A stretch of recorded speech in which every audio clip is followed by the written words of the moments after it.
Assalamualaikum warahmatullahi wabarakatuh. Hari ini hari Sabtu tanggal 21 Safar 1447 Hijriah atau bertepatan dengan tanggal 16 Agustus 2025 Masehi. Semoga hari ini diberi kemudahan rezeki dan diberi kelancaran rezeki serta diberi keberkahan dalam segala aktivitasnya. Amin amin ya robbal alamin. Allahumma sholli ala Muhammad wa ala ali Muhammad. Saya akan meneruskan lagi membaca sirah nabawiyah dari Syekh Saifur Rahman Al-Mubarakfuri Ar-Rahiq Al-Maktum. Sekarang bersambung ke halaman 65. Bersambung ke halaman 65. Sebelumnya marilah berdoa dulu. Bismillahirrahmanirrahim. Halaman 65. Kushai mempunyai beberapa wewenang dalam kekuasaan, yaitu yang pertama sebagai pemimpin di Darun Nadwah. Di tempat itu, para pemimpin Quraisy mengadakan musyawarah untuk memecahkan masalah-masalah penting yang mereka hadapi. Selain itu, tempat tersebut berfungsi untuk menikahkan anak-anak putri mereka. Yang kedua, pemegang panji perang. Tak seorang pun berhak memegang panji perang kecuali dia. Yang ketiga, hijabah atau wewenang menjaga pintu Ka'bah. Tak seorang pun boleh membuka pintu Ka'bah kecuali dia. Dengan demikian dia berusaha mengawasi dan menjaganya. Yang keempat, memberi minum orang-orang yang menunaikan haji. Dia bertanggung jawab mengisi tempat-tempat air bagi orang-orang yang menunaikan haji. Dan ditambah dengan sedikit kurma atau anggur kering. Semua orang yang datang ke Mekah bisa minum sepuas-puasnya. Yang kelima, jamuan bagi orang-orang yang menunaikan haji.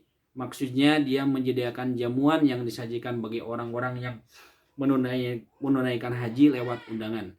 Untuk itu, Kushai meminta pajak kepada orang-orang Quraisy pada musim haji yang harus diserahkan kepada Kushai. Dengan pajak yang terkumpul itu, dia bisa membuat makanan untuk disajikan kepada mereka. Terutama bisa membuat makanan untuk disajikan kepada mereka, terutama orang-orang yang tidak banyak hartanya dan tidak mempunyai bekal yang memadai. Keterangan nomor 26 Ibnu Hisham Romawi 1/30. Semua itu menjadi wewenang Qusay. Sebenarnya Abdu Manaf, anaknya yang kedua, lebih terpandang dan dihormati hidupnya, berbeda dengan kakaknya Abdud Dar yang kurang disukai. Maka Qusay pernah berkata kepadanya, "Aku akan mempertemukan dirimu dengan semua kaum jika mereka menganggapmu lebih terhormat." Namun akhirnya Qusay menyerahkan kekuasaan kepada Abdud Dar demi kemaslahatan Quraisy. Dia berikan kewenangan untuk mengurus Darun Nadwah, hijabah, panji perang, penyediaan air dan makanan. Qusay tidak menentang dan menyanggah apapun yang dilakukan anaknya Abdud Dar. Kewenangan yang berlaku semasa hidup Qusay dan sepeninggalnya dianggap layaknya agama yang harus diikuti. Setelah Qusay meninggal dunia, kewenangan ini terus dijalankan anak-anaknya dan tidak ada perselisihan di antara mereka. Tetapi setelah Abdu Manaf meninggal dunia, kerabatnya dari keturunan pamannya mulai mengusik jabatan-jabatan itu.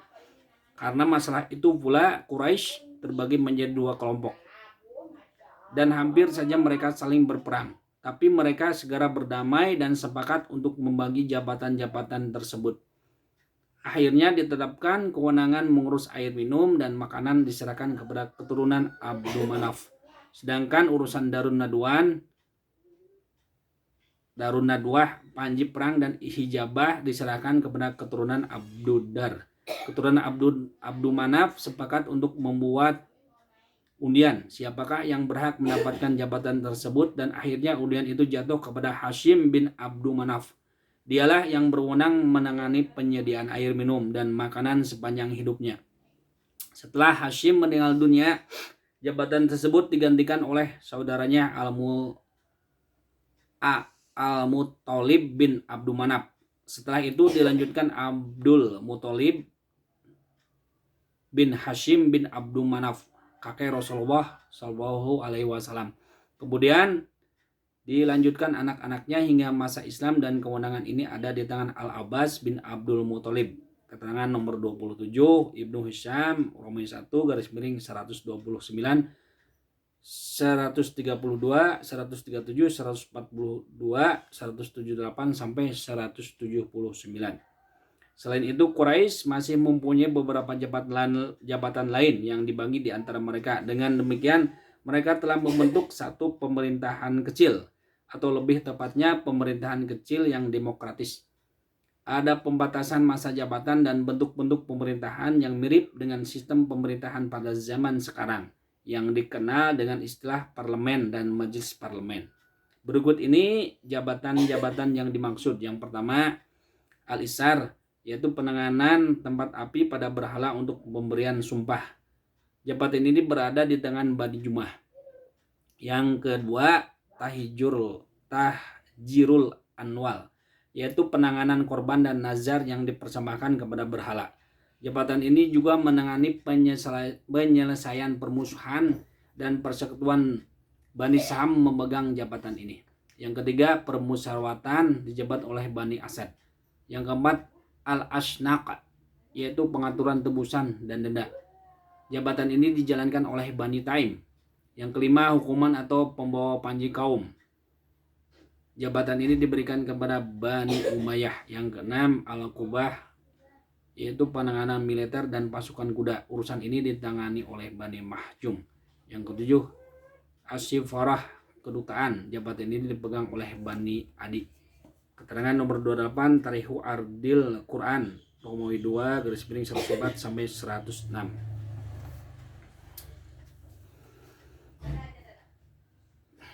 Kekuasaan di seluruh penjuru Arab. Sebelumnya kami telah menyebutkan kepindahan kabilah-kabilah Qahtan dan Adnan, dan bahwa negeri Arab terpecah-pecah. Kabilah-kabilah yang berdekatan dengan Hirah mengikuti raja di Hirah, dan yang berdekatan dengan Syam akan mengikuti Raja Ghassan. Hanya saja subordinasi ini hanya sekedar nama, tidak ada dalam prakteknya. Karena faktanya daerah-daerah di Jazirah Arab mempunyai kebebasan secara mutlak. Pada hakikatnya kabilah-kabilah ini mempunyai pemuka-pemuka yang memimpin kabilahnya masing-masing. Kabilah adalah sebuah pemerintahan kecil yang asas eksistensi politiknya adalah kesamaan fanatisme. Adanya manfaat imbal balik untuk menjaga daerah dan menghadang musuh dari luar. Kedudukan pemimpin kabilah di tengah kaumnya tak ubahnya kedudukan seorang raja. Anggota kabilah mengikuti apapun pendapat pemimpinnya dalam persoalan damai maupun perang. Tidak ada yang tercecer dari penanganannya. Seperti apapun keadaannya, dia mempunyai kewenangan hukum dan otoritas pendapat, layaknya seorang pemimpin diktator yang perkasa. Ada kalanya bila seorang pemimpin murka, sekian ribu mata pedang akan ikut berbicara tanpa perlu bertanya apa yang membuat pemimpin kabilah itu murka. Ke halaman 69. Ini ada peta geopolitik Jazirah Arab sebelum Islam.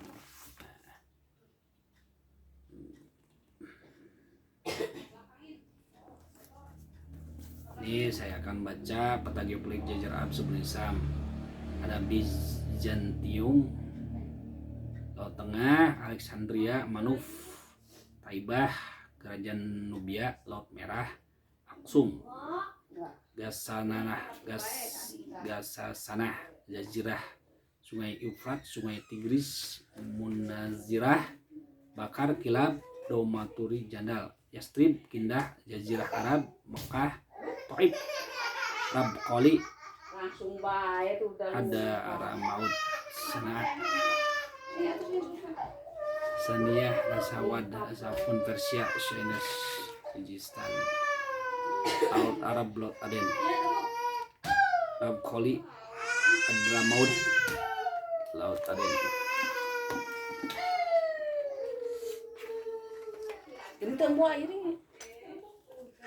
Hanya saja persaingan untuk mendapatkan kursi pemimpin di antara keturunan paman sering membuat mereka bersikap manis di mata orang banyak, seperti bermurah hati, menyambut tamu, menjaga kehormatan, lembah lembut, memperlihatkan keberanian, membela diri dari serangan orang lain. Hingga tidak jarang mereka mencari-cari orang yang siap memberikan sanjungan dan pujian tatkala berada di hadapan orang banyak. Apalagi para penyair yang pada masa itu memang menjadi penyambung lidah setiap kabilah, hingga kedudukan para penyair sama dengan kedudukan orang-orang yang sedang bersaing mencari simpati. Pemimpin kabilah mempunyai hak-hak istimewa. Dia mendapatkan seperempat bagian dari harta rampasan perang. Harta rampasan yang diambil untuk dirinya sendiri sebelum ada pembagian jarahan di tengah perjalanan sebelum tiba di kancah peperangan, dan kelebihan pembagian harta rampasan yang memang tidak bisa dibagi di antara para pasukan perang seperti unta dan kuda. Kondisi politik. Kami telah menjelaskan tentang para penguasa di Arab. Sekarang kami akan menjelaskan secara ringkas tentang kondisi politik di kalangan mereka. Kondisi politik di 3 wilayah di sekitar Jazirah Arab merupakan politik yang lemah dan menurun. Tidak ada lebihnya. Manusia bisa dibedakan antara tuan dan budak, pemimpin dan rakyat. Dan para tuan, terutama tuan yang terhormat, berhak atas semua harta rampasan.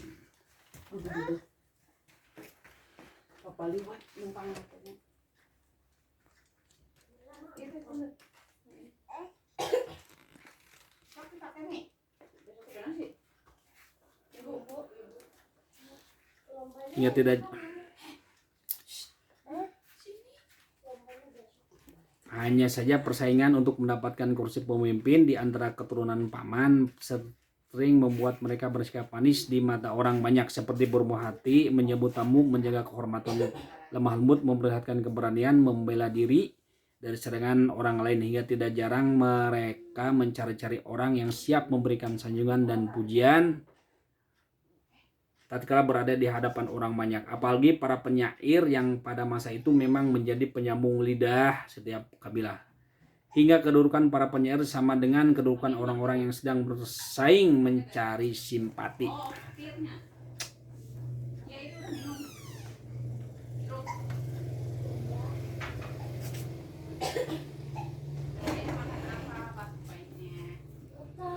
Pemimpin kabilah mempunyai hak-hak istimewa. Dia mendapatkan seperempat bagian dari harta rampasan perang. Harta rampasan yang diambil untuk dirinya sendiri sebelum ada pembagian jarahan di tengah perjalanan sebelum tiba di kancah peperangan, dan kelebihan pembagian harta rampasan yang memang tidak bisa dibagi di antara para pasukan perang seperti unta dan kuda. Kondisi politik. Kami telah menjelaskan tentang para penguasa di Arab. Sekarang kami akan menjelaskan secara ringkas tentang kondisi politik di kalangan mereka. Kondisi politik di 3 wilayah di sekitar Jazirah Arab merupakan politik yang lemah dan menurun. Tidak ada lebihnya. Manusia bisa dibedakan antara tuan dan budak, pemimpin dan rakyat. Para tuan, terutama tuan yang terhormat, berhak atas semua harta rampasan dan kekayaan. Sedangkan bawahan mereka dikenai segala macam upeti dengan istilah lain yang lebih pantas.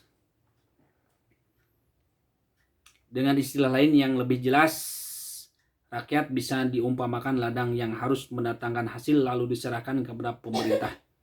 Selanjutnya, para pemimpin menggunakan kekayaan itu untuk foya-foya dan mengubar syahwat. Sedangkan rakyat dengan kebutaannya semakin terpuruk dan mendapatkan kezaliman dari segala sisi. Mereka hanya bisa merintih dan mengeluh, tidak terberhenti sampai di sini saja.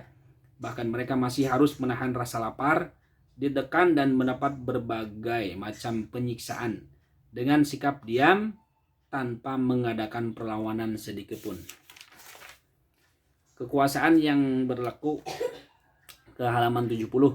Kekuasaan yang berlaku saat itu adalah sistem diktator. Banyak hak yang hilang dan terabaikan. Sementara itu, kabilah-kabilah yang berdekatan dengan wilayah-wilayah ini tak pernah merasa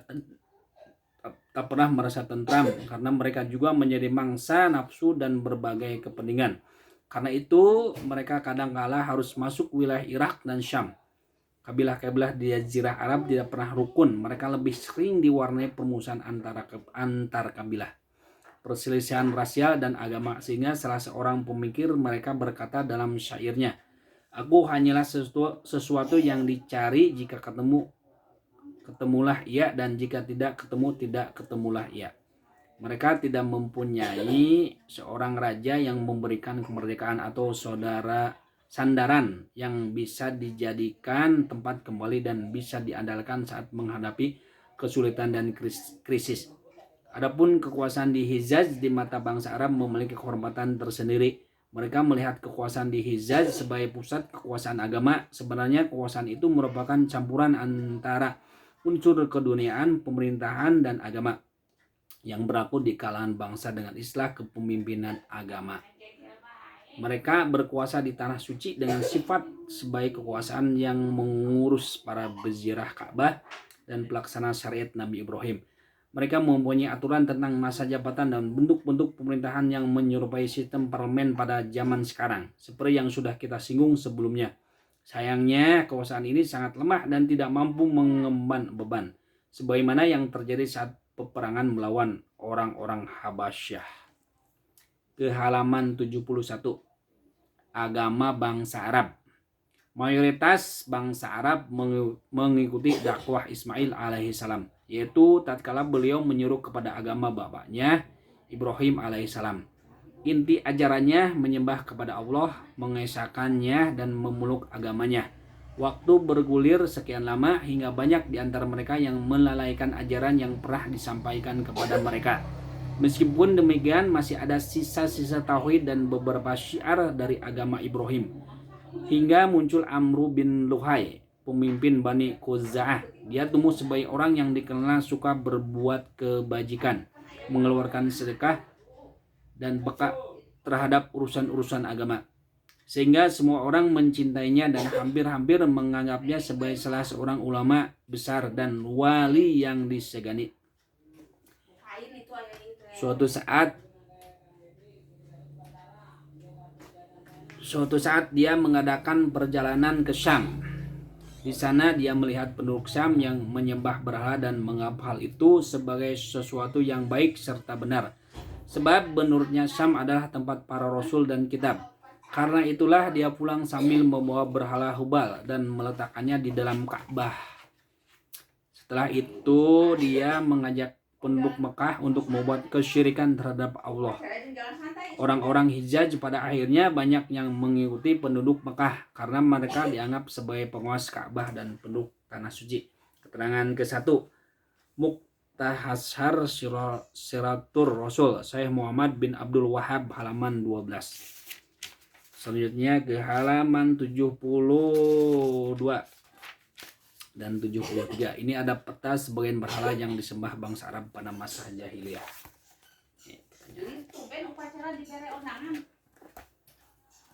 Ini petanya Sinai, Ailah, Nubia, Laut Merah, ada Tabuk, ada Suwa, Madinah, Rabik, Manat, Mekah, Uzza, Lata, Hubal, Ya'uq, Judsyura, Najran, Yafut, Sana'a, Judsyura, Aden, Hadramaut, Tarim, Rabholi, Najd, Ahsa, Damatul Jannah, Hajimah, Teluk Arab, Darain, Persia, Muscat, Oman, Laut Arab. Di sebagian berhala yang disembah bangsa Arab pada masa jahiliyah.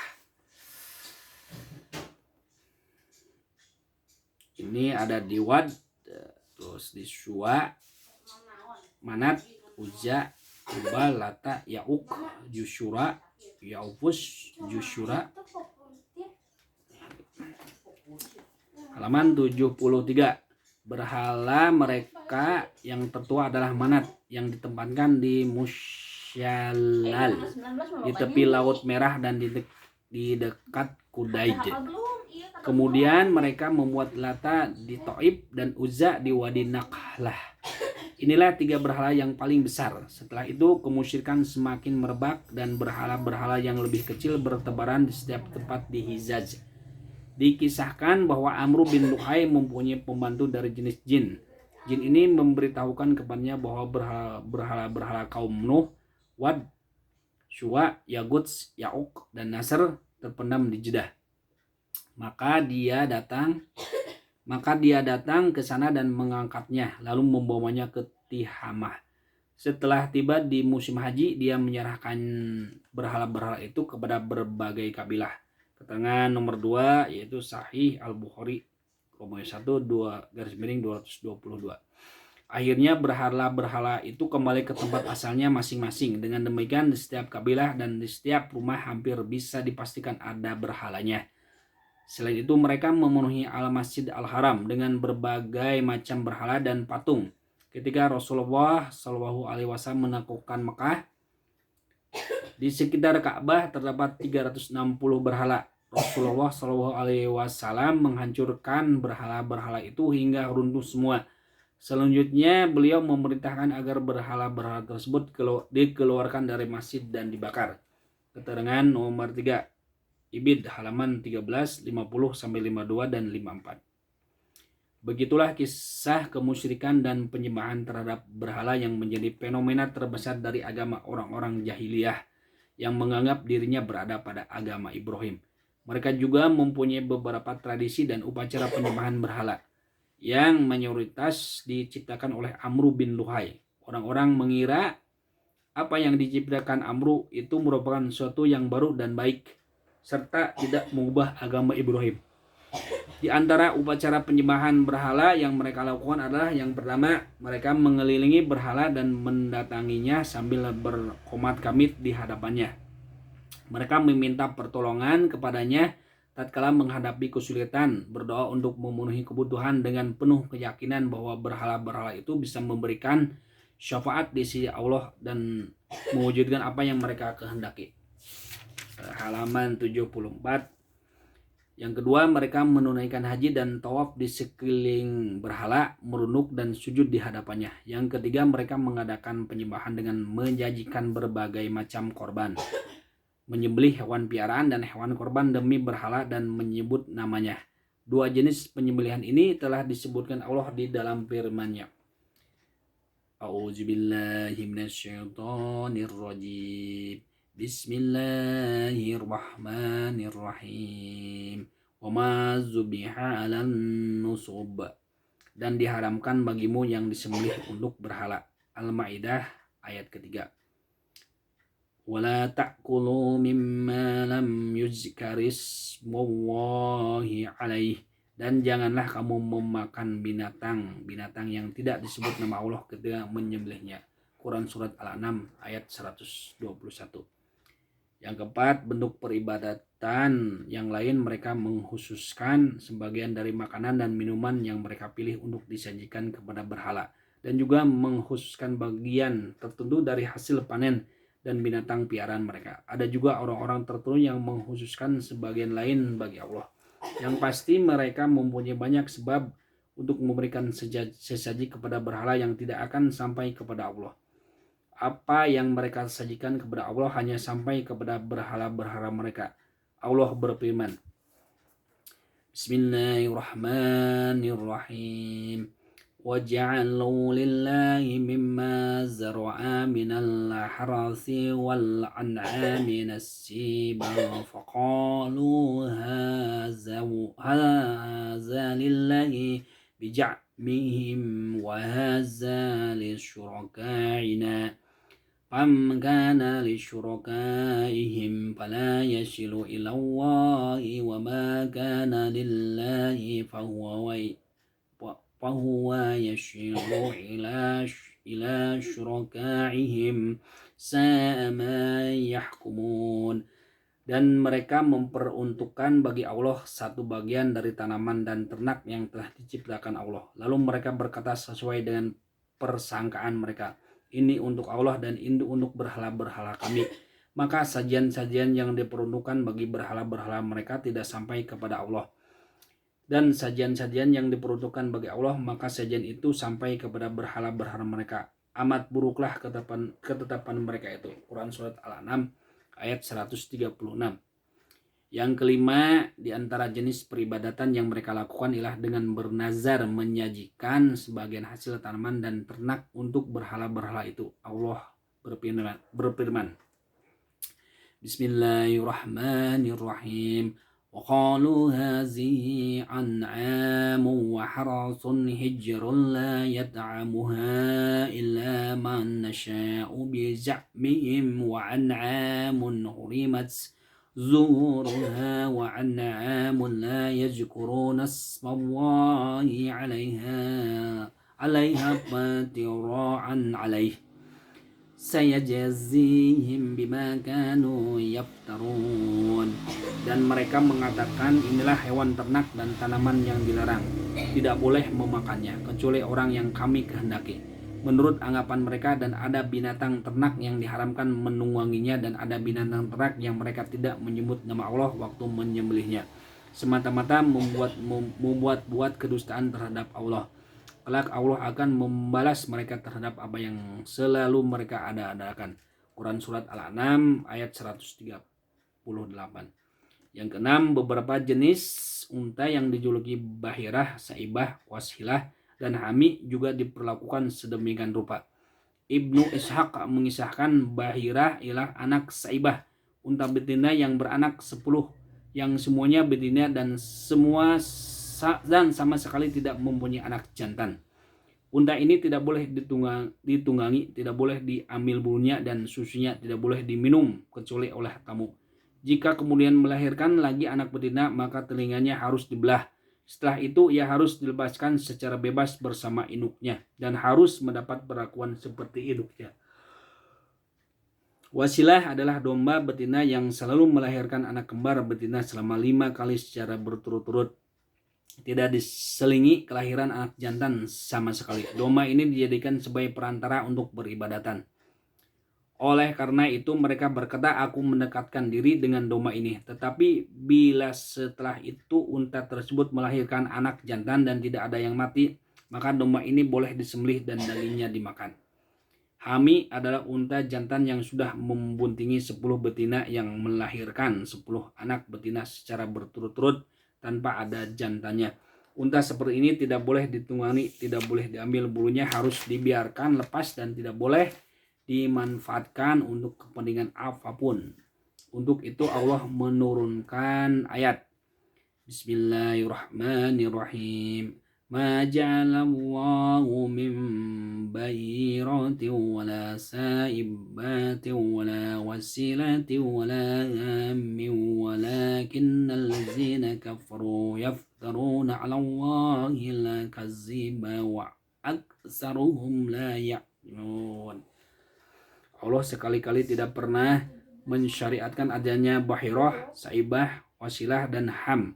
Akan tetapi orang-orang kafir membuat-buat kedustaan terhadap Allah, dan kebanyakan mereka tidak mengerti. Quran Surat Al-Maidah ayat 103. Allah juga menurunkan ayat wa qalu ma fi butuni hazihil an'ami khalisatun li zukurina wa muharramun ala azwajina wa iyyakum maitatan fahum fihi syuraka. Dan mereka mengatakan apa yang ada dalam perut binatang ternak ini adalah khusus untuk pria kami dan diharamkan atas wanita kami. Dan jika yang dalam perut itu dilahirkan mati, maka pria dan wanita sama-sama boleh memakannya. Quran Surat Al-An'am ayat 139.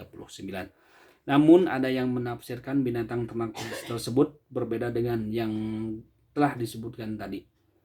Keterangan keempat, Ibnu Hisham Robin 1/89-90. Said bin Al-Musyab telah menegaskan bahwa binatang-binatang ternak dipersembahkan untuk tagut-tagut mereka. Keterangan kelima, Sahih Al-Bukhari Romani 1/499. Di dalam As-Sahih disebutkan secara marfu bahwa Amr bin Luhai adalah orang pertama yang mempersembahkan unta untuk berhala. Keterangan keenam, Ibid. Bangsa Arab berbuat seperti itu terhadap berhala-berhalanya dengan disertai keyakinan bahwa hal itu bisa mendekatkan mereka kepada Allah dan menghubungkan mereka kepadanya serta memberikan manfaat di sisinya. Sebagaimana yang dinyatakan dalam Al-Quran, ma na'buduhum ila liyuqarribuna ila Allahi julfa. Kami tidak menyembah mereka melainkan supaya mereka mendekatkan kami kepada Allah dengan sedekat-dekatnya. Quran surat Al-Jumar ayat 3. Wa ya'buduna min dunillahi ma la yadurruhum wa la yanfa'uhum wa yaquluna haula'i syufa'anu haula'i syufa'auna indallah. Dan mereka menyembah selain daripada Allah yang tidak dapat mendatangkan kemudaratan kepada mereka dan tidak pula kemanfaatan, dan mereka berkata mereka itu adalah pemberi syafaat kepada kami di sisi Allah. Quran surat Yunus ayat 18. Halaman 7 tuh. Ini alhamdulillahirobbilalamin bersambung ke halaman 77. Bersambung ke halaman 77. Terima kasih, semoga ilmu yang dibacanya bermanfaat untuk dari buku Sirah Nabawiyah. Alhamdulillahirobbilalamin. Assalamualaikum warahmatullahi wabarakatuh.